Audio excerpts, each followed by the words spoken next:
उत्तर प्रदेश के बागपत से एक रूह कपा देने वाले हादसे की खबर सामने आई है। यहाँ रविवार रात मेरठ हाईवे पर टोल प्लाजा के पास बाइक सवार 5 लोगों को कैंटर ने रौंद दिया, जिससे सभी की मौके पर ही मौत हो गई। मृतकों में एक युवक, उसकी 8 माह की गर्भवती पत्नी और 3 बेटियां शामिल थी। सोमवार सुबह पोस्टमार्टम के बाद सभी के शव डोला गाँव लाए गए।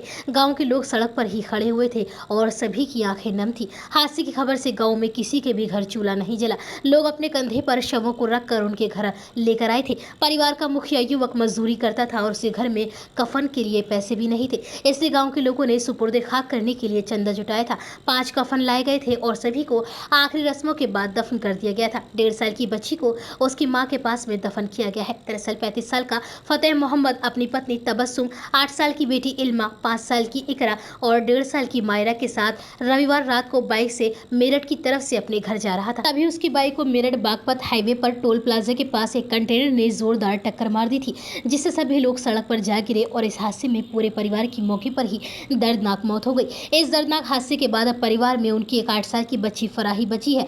जब शवों को घर के सामने रखा जा रहा था, तब वो 8 साल की बच्ची गेट पकड़कर अपने अम्मी अब्बू को देख रही थी। मृतक फतेह का चचेरा भाई शाहिद फरहा को पकड़कर शवों के पास ले जा रहा था, तो वो पीछे हट गई। वो बार बार एक ही बात बोल रही थी कि अम्मी तुम कहाँ चली गई, अब्बू मुझको अपने साथ क्यों नहीं लेकर गए, अब मुझे अपने साथ ले चलो। गाँव के लोगों ने कहा कि अल्लाह ने परिवार पर ऐसा कहर ढाया है कि पूरा परिवार ही खत्म हो गया। अब इस 8 साल की बच्ची की देखभाल कौन करेगा। मृतक फतेह के दोस्त फरीद ने कहा कि फतेह हम लोगों से बोलकर गया था कि रात तक वापस आ जाऊंगा, तुम मेरी बेटी फरहा का ध्यान रखना। देर रात फोन पर पता चला कि पूरे परिवार की सड़क हादसे में मौत हो गई है। यह खबर सुनकर हम लोग सन रह गए। यकीन नहीं हो रहा था कि फतेह अब कभी नहीं लौट के आएगा। परिवार में अब अकेली बची 8 साल की बच्ची को देखकर ऐसा लग रहा है कि वह अब कुछ नहीं समझ पा रही है, यह उसके साथ क्या हो गया है। वो बस टकटकी लगाकर सभी को देख रही थी। वहीं परिवार के साथ गांव के लोगों का भी रो रो कर बुरा हाल है। मृतक फतेह के बड़े भाई यूनुस ने कहा कि फतेह मजदूरी का काम करता था और उसी से घर का गुजारा हो रहा था। हम लोगों ने चंदा मिलाकर शवों को सुपुर्द खाक कर दिया है। सभी शवों को पास में ही दफन किया गया है। फतेह के घर के बगल में सभी शवों को उठाने की तैयारियां की जा रही थी। 5 कफन लाए गए थे और सभी को आखिरी रस्मों के बाद दफन किया गया।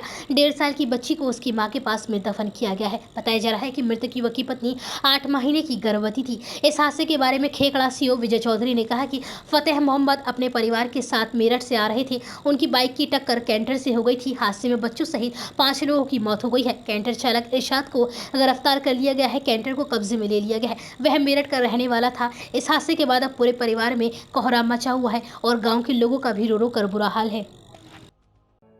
चौधरी नर्सिंग होम 24 घंटे इमरजेंसी आईसीयू की सुविधा, दूरबीन द्वारा पित्त की थैली के ऑपरेशन की सुविधा, नॉर्मल डिलीवरी, बच्चे की नर्सरी, आईसीयू की भी सुविधा, सभी प्रकार की ओपीडी, आईपीडी और सभी प्रकार की जांच, और साथ ही हमारे यहाँ विदेशी मशीन द्वारा इलाज किया जाता है। हमारा पता है 60 फुटा Idgah road, Garima garden, near Garimanjali public school, Sahibabad, district Ghaziabad.